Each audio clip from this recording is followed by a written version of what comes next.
Oke, halo semuanya, perkenalkan kami dari kelompok 4, grup 18. Saya Rinto dan kedua teman saya yaitu Deli dan Russell. Presentasi kali ini kami akan menjelaskan tentang proyek kami yaitu meningkatkan kegunaan aplikasi Krealogy dalam hal logistik atau ekspedisi. Yang pertama adalah understanding the brief and problem context. Channel partner brief yang diberikan oleh Krealogy sendiri yaitu ada fitur CRM. Fitur CRM ini masih belum ada database pelanggan dan dalam catatannya masih secara manual dan kontaknya disimpan melalui WhatsApp. CRM sendiri berfokus kebutuhan dari data pelanggan satu UMKM. Yang kedua adalah fitur cash flow. Masih tidak adanya catatan rangkuman performa usaha dan hutang. Masih sulit melakukan pemantauan rangkuman proses produksi. Dan yang diinginkan dari cash flow ini adalah lebih berfokus kepada kas sederhana yang diperlukan oleh UMKM dengan meliputi performa bisnis dan produksinya. Yang ketiga adalah fitur integrasi dengan logistik. Yang masih menjadi kendala adalah masih sulit dalam mengakses logistik, pengiriman, alternatif pilihan logistik yang masih sedikit atau tidak banyak, kalkulasi biaya masih kurang detail, belum ada tracking yang lebih detail juga. Dan yang diinginkan adalah lebih berfokus kepada kepastian yang didapatkan pelaku usaha mengenai biaya pengiriman barang, karena lokasi pengirimannya selalu dinamis dan bergantung pada jarak di tiap penjualannya. Problem konteks. Kreagi sendiri adalah aplikasi supply management yang ditunjukkan kepada pelaku UMKM yang sudah berdiri terus sudah launching sejak tahun Maret 2021. Krealogy ini masih akan terus mendevelopment aplikasinya hingga 2021, akhir tahun 2021, sehingga akan dapat banyak versi perubahan dalam aplikasi ini. Challenge yang kami ambil adalah integrasi dengan logistik secara langsung, sehingga dapat dilakukan monitoring terhadap pesanan. Ya, understanding user.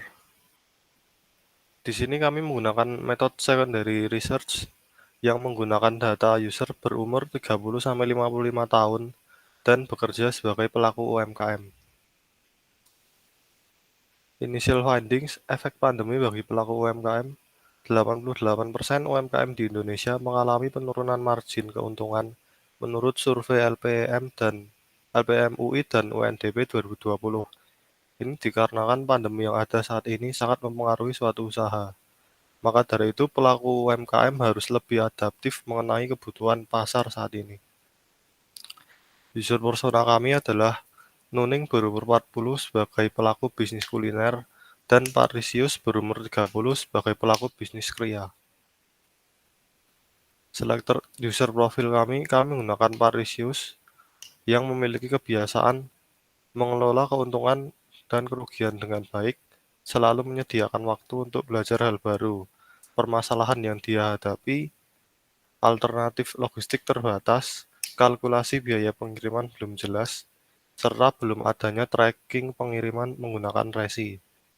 Tujuannya sendiri agar dapat memantau proses pengiriman produk serta memperoleh detail informasi pengiriman produk.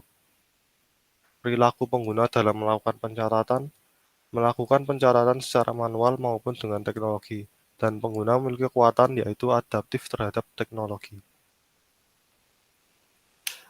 Parisius Journey saat menggunakan aplikasi yaitu melakukan pencatatan pesanan, memasukkan data mengenai klien, memasukkan produk, melakukan pemilihan ekspedisi, melihat biaya estimasi dari pengiriman, lalu masuk ke dalam menu pesanan masuk, melihat status pengiriman, masuk ke dalam menu detail pesanan masuk, melakukan konfirmasi pembayaran, dan melakukan pengecekan status barang menggunakan resi. Yang ketiga adalah solution. Jadi main fiturnya yang pertama yaitu fitur pilihan ekspedisi pengiriman. Dapat lihat situ bahwa terdapat pilihan ekspedisi yang membantu pengguna untuk memilih ekspedisi pengiriman pada rute yang sudah ditentukan. Selanjutnya, fitur yang kedua yaitu fitur input resi pengiriman.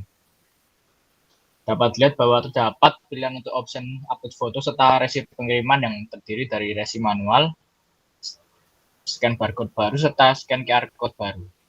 Selanjutnya, Yang ketiga yaitu fitur kalkulasi biaya pengiriman.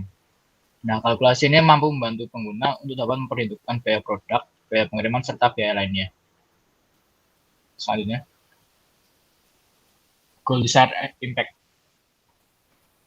Bagi pengguna yaitu memudahkan pengguna dalam memonitoring proses pengiriman produk, serta membantu pengguna dalam memperoleh detail informasi pengiriman.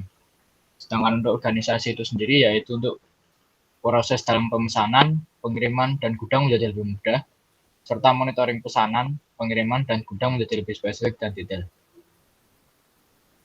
Oke, sampai sini dulu kami presentasi. Terima kasih sudah mau mendengarkan dan menyimak apa yang sudah kami jelaskan.